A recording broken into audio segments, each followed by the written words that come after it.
Welcome to Right on Wednesday. This week's word is entitled Thankful. I'm outside, obviously not in a bad way, but I'm outside with my children. It's Thanksgiving break and it feels like spring break. It feels like summer break. It feels so good outside. And I didn't want to let this day pass without enjoying the weather. But I also, of course, wanted to come on here and do my word like I do every week. So I said, let me just kill two birds with one stone and come out here and enjoy this weather. I'm in Colossians. I'm back in Colossians. Let me read to you Colossians 1, verse 11 through 12. It says, strengthened with all might, according to his glorious power, to all patience and long suffering with joy, giving thanks unto the Father, which has made us meet to be partakers of the inheritance of the saints in light. So again, this week's word is entitled Thankful. And reading these verses made me think of three things that I should be thankful for. Paul says, strengthened with all might according to his glorious power. That's something to be thankful for, that we can have strength in his power.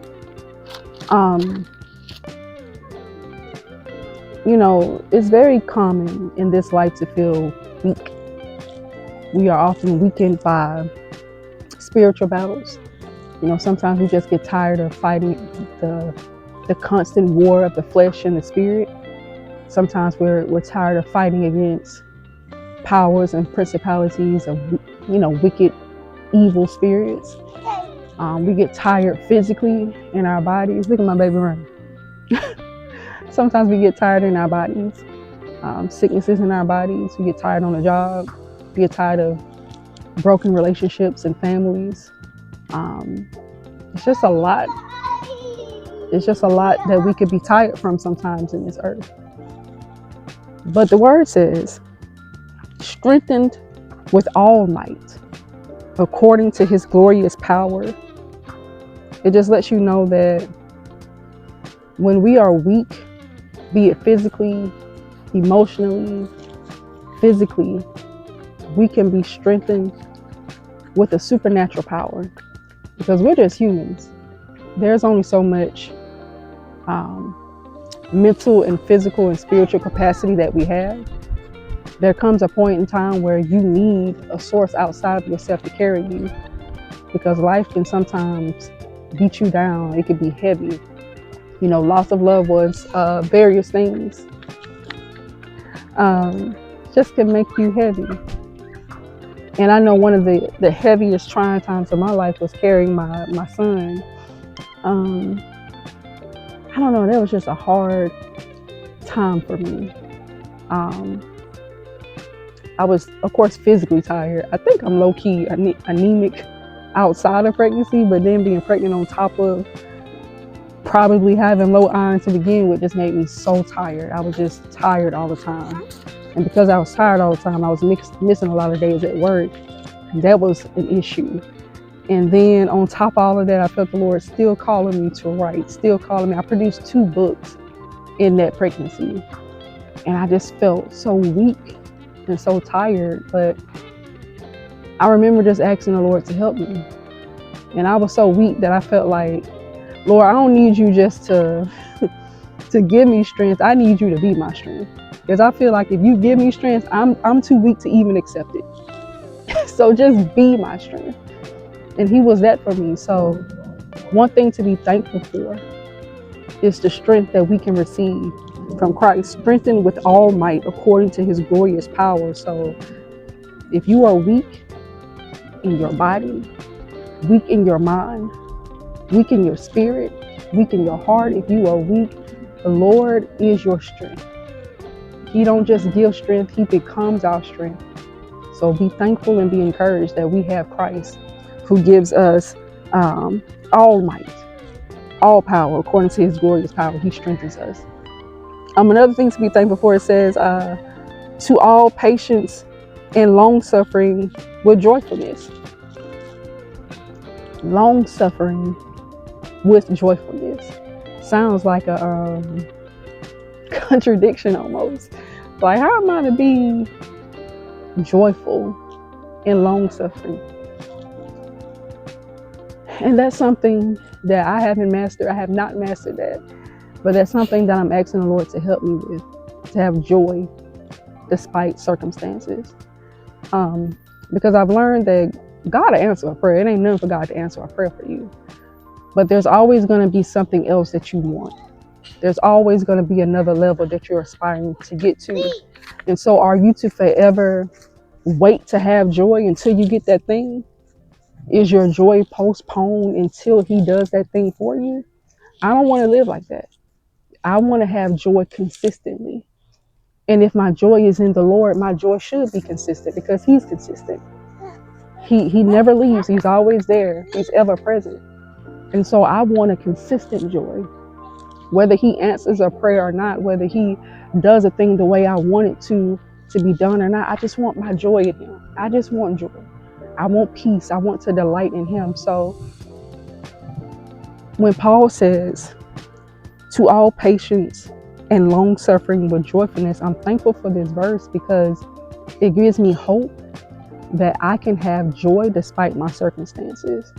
Obviously, a lot of the letters that Paul wrote to the churches was written to people who were enduring very hard times, persecution, just a lot. And if Paul was encouraging them to have joy in their problems, neighbors acting ratchet. If Paul can have joy in his circumstance and they can have joy in theirs, it gives me hope because I can have joy in mine. And so I have not mastered that, but it's something I'm in prayer about, asking the Lord to give me delight and joy just in him. And so I'm thankful that I have that hope and that I can aspire and work towards having just my delight and joy in the Lord. Lastly, verse number 12 says, this is Colossians 1, verse number 12. Giving thanks unto the Father, who has made us meet to be partakers of the inheritance of the saints in light. The version I read said, who has qualified us to be partakers of the inheritance. And I'm just thankful that the Lord has qualified me, that he has qualified anybody who is willing to come. When I think about how holy God is, I was watching a video just today. Y'all know that Pop the Balloon show? I saw a snippet of it. And the man on there was saying that he believes in God, but he doesn't believe that he needs a mediator. He doesn't believe that he needs a middleman. And that's what Christ is. Christ is a mediator. And my problem with that is when you don't believe you need a mediator, you believe that you are clean enough to go to a holy Father without being cleansed. Like, the point of Jesus is to make us righteous. We can't be clean on our own. I don't care how much praise you give the Lord. I don't care how much worship. I don't care how much service. Jesus is needed because the wages of sin is death. Without the cleansing, without him making us righteous, we are worthy of death and we're too dirty to go to the Father. I gave this example before, but imagine like a dirty rag, a filthy, dirty rag, thinking that they have the right to come into a clean, pristine, beautiful, sacred, and holy area. Now, what makes you think a filthy, dirty rag has the right to come into such a clean, holy, pristine, perfect environment? You don't get to come. And so when people say they don't need a mediator, I'm assuming it's because you don't believe that you're sinful, or maybe you do believe that you're sinful, or you think just asking for forgiveness covers you. But I believe my Lord to be way holier than that. So if you're such a holy, divine, perfect God, no, I can't just come to you. We can't even go to some celebrities without certain backstage passes and access. Like, you gotta pay for that. And you don't think there's nothing that you have to pay to get to the the heavenly, holy, divine, perfect God? To me, it makes sense that we need a mediator, a perfect mediator. Because on my own, I can't attain, there's nothing I can do to attain to that. So I'm thankful that Paul says here that we are qualified for the inheritance. And the only way we can be qualified is if we are cleansed, if we are made holy, if we are made perfect. I could never do that in my own regard. And so I'm just thankful for that. Of course, I'm thankful for other things like my children. I'm thankful for our home. I'm thankful for this beautiful day. I'm thankful for family and friends, and thankful for it all. But reading this scripture, thankful for my husband. Miss my husband. He on the road right now. Anyway, there's a lot of things to be thankful for, but the word for today is I'm thankful for the strength that I have. Again, Paul says, strengthen with all might. I'm thankful that even when I'm weak, I can be strengthened. I'm thankful for the joy that oh, you got bit up. We finna go in a little bit. It's a mosquito bite. It's wishy. I know, try not to scratch. We finna go in and get a bath.